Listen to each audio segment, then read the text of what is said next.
Muy buenos días a todos, ¿cómo están? Bienvenidos. Estamos comenzando en esta semana que ha estado, por supuesto, que marcada por el fallecimiento del Papa Francisco. ¿Qué viene ahora? ¿Cómo entendemos todas las noticias que estamos viendo? Hay muchos hitos, muchos rituales, entre medio también, en la espera de lo que va a ser el próximo cónclave. ¿Quiénes pueden participar? ¿Cómo funciona? ¿Cómo se elige al nuevo Papa? Vamos a estar conversando justamente de todo este proceso junto a Francisco Caranza, historiador de la Universidad Bernardo Higgins. ¿Cómo está? Bienvenido, buenos días. Buenos días, Bárbara. Muy bien, muchas gracias por la invitación. Bueno, hemos estado todos mirando, por supuesto, que la trayectoria de Francisco, su legado, cuáles son los cambios que él realizó en la iglesia, si eso se va a mantener o no, etcétera.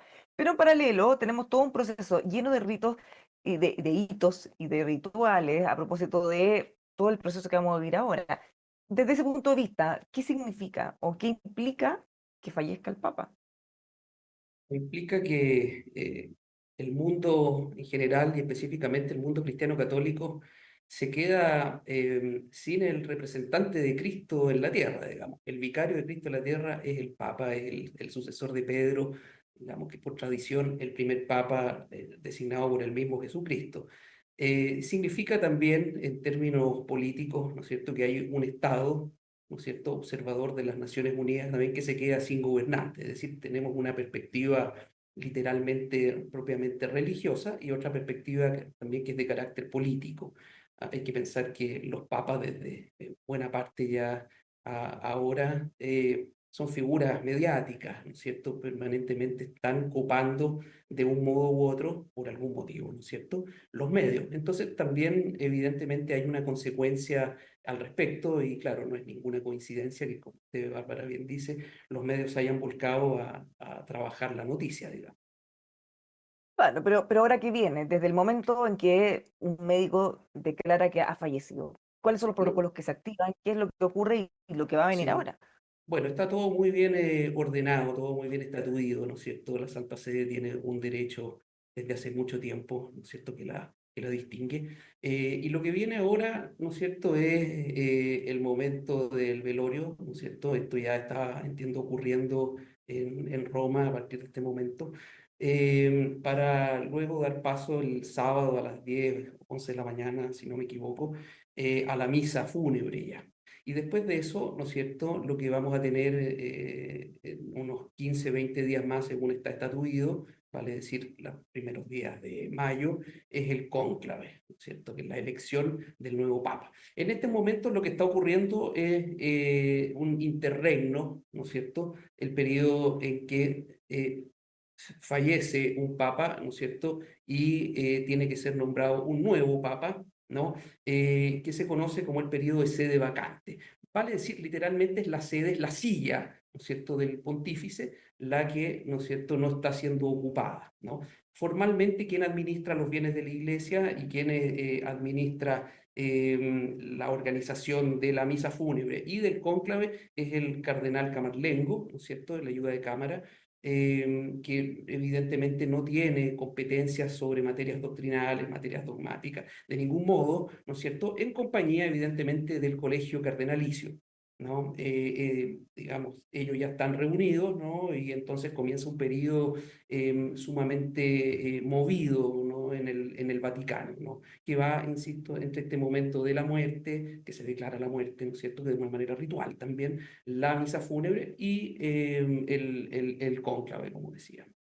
Eso es Tiene, formalmente lo que hay, ¿no? claro, eso formalmente es lo que hay y bueno, para nosotros, esta generación, que somos muy jóvenes, empecé a eso, ya va a ser nuestro tercer cónclave, que vamos a ser testigos. Antes estábamos acostumbrados a que eh, Sí, durara más tiempo. probablemente coincidimos poco más, poco menos, ¿no es cierto? Claro, tenemos el del 2005, ¿no es cierto? Es decir, hay una generación, ¿no?, que vivió la generación X con Juan Pablo II, ¿no es cierto? Y parecía que siempre íbamos a vivir bajo Juan Pablo II a partir del año 78, ¿no es cierto?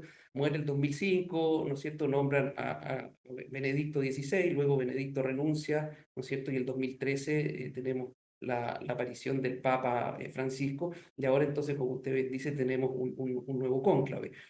Bueno, los periodos hay papas que han vivido mucho, que han reinado mucho, gobernado mucho tiempo. Hay otros papas de gobierno más cortos. Bueno, el antecesor de Juan Pablo II, Juan Pablo I, ¿no es cierto?, tuvo un gobierno extremadamente corto, digamos. En ese sentido, entonces, también diría que son los medios de comunicación los que hoy día nos permiten acercarnos de una manera muy vívida a lo que está ocurriendo. Estamos muy bien informados, somos una generación bastante bien informada si queremos, evidentemente, utilizar el poder de los medios, ¿no? Y el Vaticano también lo sabe, ¿no es cierto? En ese sentido, lo que vamos a ver tanto ahora, ¿no es cierto?, en el momento del velatorio, luego en la misa fúnebre y posteriormente en el cónclave, hasta el momento, ¿no es cierto?, en que efectivamente se cierre con llave, ¿no es cierto?, cum clave. eh, eh, Vamos a ver, ¿no es cierto?, una gran teatralidad, y lo digo de manera muy respetuosa, ¿no es cierto?, provista de mucho tradicionalismo, pero comunicado por medios contemporáneos. Eso nos lo hace relativamente cercano. Cercano porque finalmente vamos a ver también una serie de actos particulares, ¿no?, que pueden ser muy misteriosos, muy poco conocidos, ¿no es cierto?, salvo que uno evidentemente penetre en el estudio y el conocimiento de lo que efectivamente esté ocurriendo, ¿no es cierto? Claro. Ahora, o sea, debe haber sido muy distinto en la situación antes cuando en realidad no se tenía noticia de nada, solo había que esperar el humo blanco o no, mientras que ahora nosotros tenemos las tiendas, quienes son los que se supone tienen más posibilidades, podemos saber la historia también de quiénes van a participar, entre muchas otras cosas. En ese sentido, ¿quiénes pueden participar? ¿Quiénes son los cardenales que van a tomar esta decisión? Participan de acuerdo a lo que está estatuido los cardenales menores de 80 años, ¿no es cierto? Ellos participan. En este momento están sumando 135, ¿no?, si no me equivoco, eh, procedentes de diversas partes del mundo. Unos 90 países estarán representados. En ese sentido va a ser el cónclave más internacional, o si quieres multicultural, lo que es un aspecto muy, muy interesante de lo que está ocurriendo hoy día en la iglesia, digamos. Una iglesia católica, que finalmente es la iglesia universal, eso significa católico, católicos, ¿no es cierto?, en el griego antiguo, ¿no? Entonces, esa vocación finalmente, de algún modo, se manifiesta, al menos entre estos representantes, podríamos decir, ¿no es cierto? Ahora, ¿cuánto representan efectivamente al pueblo, al pueblo católico? Bueno, eso ya es un asunto a analizar, pero va a ser muy interesante lo que ocurra en el cónclave desde el momento en que ya se han iniciado reuniones preliminares, ¿no es cierto? Esos son los cardenales que participan, ¿no? Con una preeminencia todavía como de un 40% de cardenales europeos, ¿no es cierto?, donde además priman los italianos, independiente que hay menos europeos que en el cónclave anterior, hay menos italianos que en el anterior. Para Latinoamérica o Sudamérica, digamos, y el Caribe tenemos una subrepresentación, digamos, la relación cardenal con población católica, ¿no es cierto?, es muy baja, ¿no? Pues seguimos más o menos en la misma lógica. Eh, Aumenta la representación del mundo asiático, ¿no?, hacia Oceanía, ¿no? Ahí hay una mirada, podríamos decir, estratégica del Papa Francisco al crear nuevos cardenales, ¿no es cierto?, en su pontificado, que, bueno, podrían tener algo que decir finalmente, ¿no? Entendiendo que hay algunos papas hábiles que ya suenan de esa zona, ¿no es cierto?, como el Filipino Tagle, ¿no es cierto?, que ya era papabile en el cónclave anterior, ¿no? Algunos le han llamado ahora de forma un poco mediática el Francisco de Asia o del Oriente, ¿no? Bueno, suena bien, digamos. Ahora voy a decir lo que yo creo que ya hemos escuchado mucho: el que entra papa, ¿no es cierto?, al cónclave suele salir cardenal, digamos. Entonces es algo que tendremos que ver. Y evidentemente está el tema también de la posibilidad de tener un papa africano, ¿no? África tiene una representación porcentual similar al mundo sudamericano, ¿no? Pero ahí también se han levantado algunos nombres. Bueno, de hecho, justamente ahora, a propósito de ese nombre, todos lo recordábamos como la leyenda, como la profecía, vamos a Claro, tener un papa de color, que esto se viene diciendo de muchas décadas. ¿Es sí, posible que ocurra una cosa así o de qué depende? ¿Cuáles son los criterios para poder elegir? Porque en otro tipo de organizaciones, normalmente dicen, bueno, ahora le toca a Europa, ahora le toca a Latinoamérica, por ejemplo, en el caso nuestro no nos había tocado nunca, quizás no nos toca nunca más, o no tiene claro. nada que ver con eso. claro, como las Naciones Unidas, que hay una especie de Claro, pacto de honor, ¿no es cierto?, donde se van distribuyendo geográficamente, tampoco se cumple siempre claro, según un poco las necesidades que alguien determina en algún momento. En este caso, la mayor parte de la historia del papado han sido papas europeos, ha habido algún papa sirio, ¿no es cierto?, en la antigüedad, algún papa africano, digamos, de la zona norte. Hay que pensar que el cristianismo finalmente desde hace mucho tiempo está, digamos, en muchos lugares, digamos, no es un fenómeno contemporáneo puramente. En ese sentido, si pudiera ser, sí, puede ser, digamos. Hay que pensar que finalmente el cónclave tiene una doble realidad, que es la doble realidad de la Iglesia católica. Es humana y es divina a un tiempo. Entonces, lo que va a ocurrir en el cónclave es una negociación política, ¿no es cierto? Eso es como lo que no vemos finalmente, pero sabemos que está, para no ser ingenuos, ¿no es cierto? Hay una negociación, por un lado. Y por otro lado también está la parte eminentemente religiosa y que tiene que ver con la inspiración, ¿no es cierto?, que el Espíritu Santo debe proveer a estos 135 electores, ¿no es cierto?, a la hora de elegir a la persona que corresponda al tiempo que viene, ¿no es cierto?, para el presente y para liderar a la iglesia del futuro. En ese sentido, entonces, claro, uno podría decir, está sonando un cardenal conservador del Congo, ¿no es cierto?, Ambongo, que fue creado por Francisco, pero era muy opositor a él, digamos, de manera bien abierta, ¿no es cierto? Luego, desde la edición, digamos, desde el cónclave pasado, ya sonaba el ganés Peter Turkson, digamos. Hoy día ya está de 79 años, ¿no es cierto? Ahí habría que ver también qué tipo de líder quiere la iglesia, si quiere un líder más experimentado que va a tener eventualmente un gobierno corto, eso son puras estadísticas, ¿no es cierto?, lo de la edad, o quiere un cardenal más joven, ¿no es cierto? Que los hay también, hay cardenales de 60, de 50, incluso hay un cardenal de 45 años, ¿no es cierto?, en Australia, el más joven de todo el cónclave. Entonces podría ser, ha sonado también de Guinea el cardenal Sara, ¿no es cierto?, también bastante conservador. Claro, algunos dicen, como este colegio cardenalicio lo creó en un 80% Francisco, probablemente uno piensa mayoritariamente, digamos, no demasiado tradicional, pero tampoco es tan así, digamos, porque Francisco no creó con esa pura lógica, digamos, con esa lógica calculadora. Entonces, podrían ocurrir muchas cosas. Podría ocurrir también que no haya, digamos, algún cardenal que en las primeras rondas obtenga los 2/3 de los votos, ¿no es cierto? Y eso obligaría, pasados los 3 primeros días, o luego un día de receso, según está establecido, y luego varios días de varias votaciones, con hasta 7 votaciones al día, podría ser que finalmente tengan que pactar por alguien, y ahí viene la parte política nuevamente, por alguien de consenso, ¿cierto? Entonces ahí empiezan a surgir otro tipo de nombres, ¿cierto? que muchas veces ese candidato de consenso no era ninguno de los dos, que estaban disputando las mayorías y aparecen nombres que probablemente no se estaban mirando o que nunca nos hubiéramos imaginado, quizás. Exacto, y ahí está la parte donde uno dice, bueno, entró La Papa, ¿no es política. cierto? Y sale Cardenal, y ahí está la parte eminentemente política de todo esto. Claro, visto con fe, ¿no es cierto? Se va a decir, fue el Espíritu Santo finalmente el que a través de nosotros, los cardenales, ¿no?, termina escogiendo. Pero a la larga lo que vemos en el cónclave es un acto también sumamente político, ¿no? Insisto con el punto, ya que es el momento electoral de una monarquía absoluta, ¿no es cierto? Es el Bueno, momento y electoralista de una monarquía absoluta. además en este caso, dado el legado, dado la apertura que tuvo el Papa Francisco en temas que son bien complejos para la Iglesia, vamos a ver, ¿habrá un retroceso con alguien más conservador? ¿Querrán volver atrás en eso? ¿Será alguien más o menos de la misma línea para darle continuidad? También va a ser una Claro. señal potente respecto al nombre.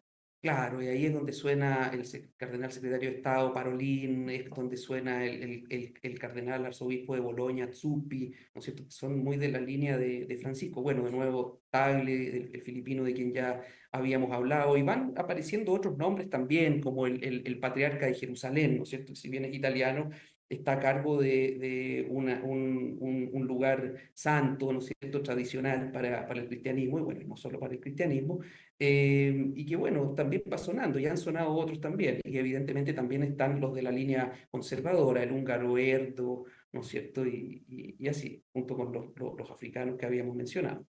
Bueno, ni siquiera el Vaticano, ¿no?, está exento de polémica, porque hay un cardenal que fue condenado por corrupción, que está exigiendo poder participar, porque él dice que las sanciones que se le impusieron en 2020, el Papa Francisco no bloqueó lo que son sus deberes, entre los cuales figura poder participar Exacto, en una instancia como exacto. esta. Exacto. Bueno, es así, digamos, aquí ya viene una interpretación que es de carácter jurídica, ¿no es cierto? Evidentemente él plantea que el Papa no bloqueó, digamos, no le suspendió el ejercicio de los deberes. Entonces se considera un deber participar finalmente del cónclave. Evidentemente ella Ah, tendrán que ¿qué actuar señala? ah, otros aspectos, ¿no? Yo creo que todos quieren participar del cónclave, todos tienen alguna expectativa, digamos, de lo que pueda ocurrir ahí. Se sabe que es un momento histórico, histórico por lo mediático, histórico porque todos lo vamos a ver, vamos a participar de esto de algún lado. Y por otro lado también, porque bueno, finalmente, a pesar de lo que pueda haber hecho o no hecho, lo que se le puede estar imputando por el asunto, digamos, financiero, ¿no es cierto?, a este cardenal, hay finalmente una convicción en torno a lo que va a ocurrir ahí, digamos. Es un momento muy sacro y muy tradicional. Hay que pensar que hay Ah, o cónclaves sea, desde el siglo XIII. nosotros podemos entender que él quiera participar, evidente. El punto es qué señal da la iglesia si tiene una persona que ya fue condenada por corrupción, no, no es que esté en un proceso y participa. Puede ser una señal como media contradictoria, ¿no? Puede ser complicado, efectivamente. Todo lo que ocurra ahí, lo que ocurra a nuestra vista y lo que podamos especular en torno a ello, va a ser motivo, no sé, de noticia. Y ya lo está haciendo, efectivamente. La Iglesia, hay que pensar que históricamente, digamos, en la historia reciente, ¿no? Y especialmente en los tiempos de Francisco, ha sido muy delicada con ciertos asuntos, ¿no? El asunto de la corrupción. Francisco intentó, ¿no es cierto?, darle mayor transparencia al gobierno y a la administración, especialmente en lo que tiene que ver con finanzas. Sabemos que el Banco Ambrosiano, ¿no es cierto?, la banca del Vaticano, tiene una historia un poco oscura, ¿no es cierto?, por decirlo suavemente. Luego tendríamos que pensar que uno de los mayores problemas que le toca enfrentar a Francisco, y vaya si lo sabemos en Chile, es el que tiene que ver con los abusos sexuales, ¿no es cierto?, y todo este tipo de conductas delictuales y deshonestas por parte de integrantes de la curia, ¿no? Él lo sufre mucho, lo siente mucho en su visita de principios del año 18, la que para algunos ha sido la visita más difícil, por no decir nefasta, de Francisco. Fueron unas 40 visitas pastorales, ¿no es cierto?, a lo largo de su reinado. Entonces sabemos, digamos, lo que significa cuando la iglesia tiene finalmente que dar cuenta de este tipo de episodios que enlodan, podríamos decir, su antiquísima tradición, ¿no? Esa tradición que vamos a ver aplicada, ¿no es cierto?, en el ritual de los próximos días, ¿no? En ese sentido, vamos a presenciar, podríamos decir, la historia, pero la vamos a presenciar a través de mecanismos modernos, ¿no? Y eso es bien interesante. Bueno, siempre hay un chileno, no es la excepción, en ese conclave uno de los 135 va a ser el cardenal Chomalí, quien afirmó que tiene efectivamente más posibilidades que cualquiera de nosotros, pero en realidad que prácticamente imposible que él pudiera ser nombrado.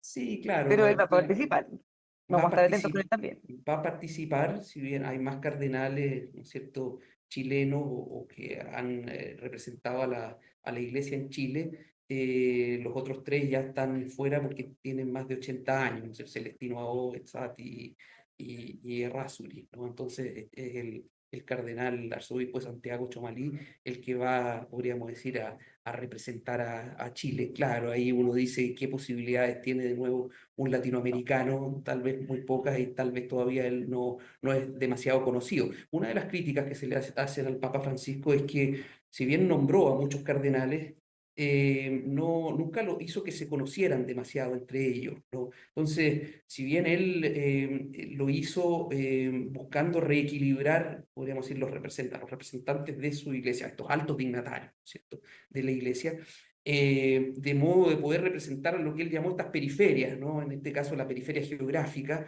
no generó demasiadas instancias para el conocimiento mutuo entre ellos. Y eso podría ser también un asunto interesante, porque tal vez los conocemos más nosotros, estoy diciéndolo a través de las redes, a través a de toda esta través de la claro. información, ¿cierto? Claro, pero no tanto entre ellos. Entonces, eso podría también decir algo finalmente respecto de a quién van a elegir, si es que si es que ese es el tema, esa es la pregunta, digamos.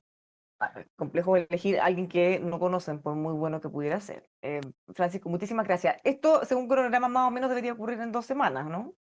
Sí, sí, principios de mayo, ¿no es cierto? Entre 15 y 20 días posterior a la muerte del Papa, ¿no? Así Ya, que vamos eso a es lo estar que debiera. entonces, por supuesto, con toda la cobertura acá en emol.com, como siempre. Muchísimas gracias, Francisco, que tenga un muy buen día. A usted, Bárbara, igualmente. Muy buen día. Gracias. Los dejamos invitados a que sigan con nosotros, por supuesto, todo este proceso lo vamos a estar cubriendo aquí en emol.com.